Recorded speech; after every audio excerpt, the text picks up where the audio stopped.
I don't know how well this is going to work between the noise of the wind and the machine idling. I don't know if you're going to be able to hear me, but give it a try anyway.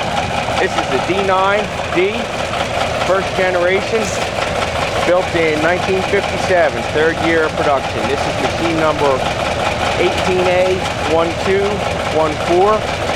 So it was the 1214th D9 of that model made. They also made a 19A, which was a torque converter drive. This is a direct drive machine. Alright, this is a blade up here, 16 foot wide by 4 feet high, and that is controlled by these cables. I got a 4-part cable on there now. Makes it a little slower, but it's got more power. I had a 3-part on it before, which speeds it up, but it also takes away from its pulling power a little bit. There's the hard nose, my little loop of extra cable there. And the old timers told me that what you do is you keep an eye on your cable all the time. And if it always going to wear in 1 or 2 spots, and when you start to see it wear a little bit, you take it and pull a little bit extra through, and just move it a few inches so it changes the wear spots, and that's what that cable's for right there. So I can keep pulling the cable through a little bit at a time, and that way you don't break it at all. So around we go here. Got your track on this side.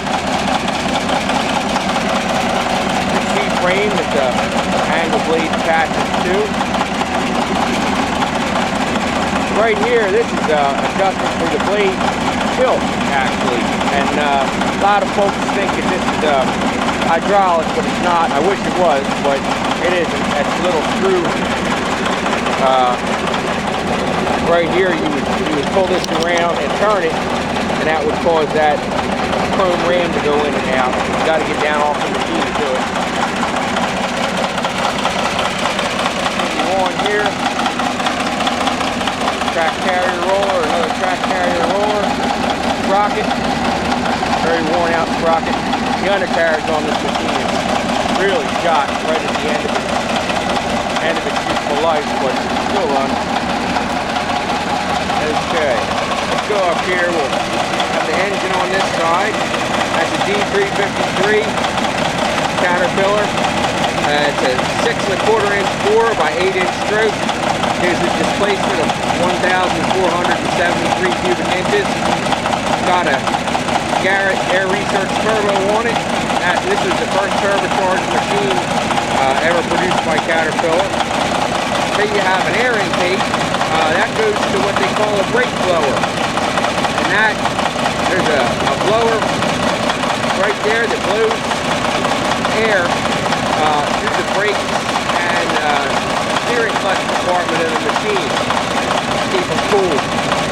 This machine is, it's not a wetback machine. It's got dry steering clutches and brakes that needs that airflow to keep them cool while you're working. Here's where you run the thing from. You got your throttle and your steering levers and your gear shifts and your clutch and your brake pedals and your blade control. I'll get to that later. I'll climb up there. Fuel tank, 157 gallons. Back here, this is the number 29 cable control unit. Live power, runs off the gear train of the motor. You can see the drive shaft spinning there. That means it works anytime. The clutch doesn't have to be engaged for it to work. Some of your older D7s and D8s, the clutch had to be engaged to give you power to the blade. Now it's a real pain in the neck. So I'm only using one side of this just to control the blade. You could use both drums to control a scraper if need be. So that's that. And here's the final drive. There's the final drive housing over here. There's your final drive filter right there. Up here, look at my hand up here. That's the exhaust for the brake blower right here. And I feel nice cool air coming out of there. That's good. Okay, around the other track. sprocket, rollers, track adjusters, idler. Alright, let's see if we can climb up here. I don't know if we're going to be able to hear or not. This thing's pretty new.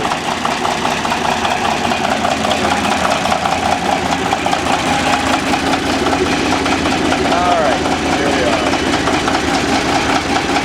Big old dog fight, 6 inches around.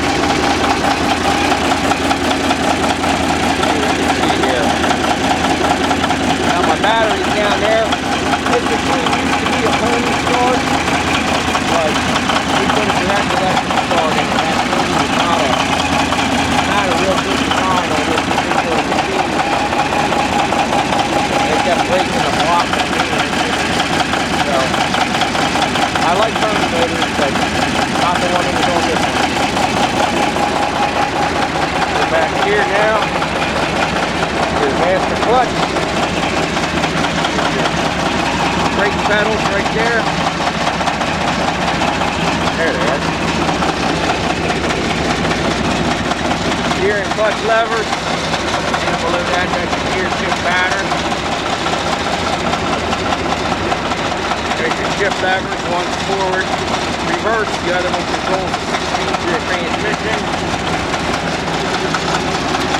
Up here you got your gauges, pretty rudimentary. Oil pressure, amperage, water temperature. I got a homemade duty gauge down there. Tell me what the motor's doing. Decompression lever. The one that was supposed to start.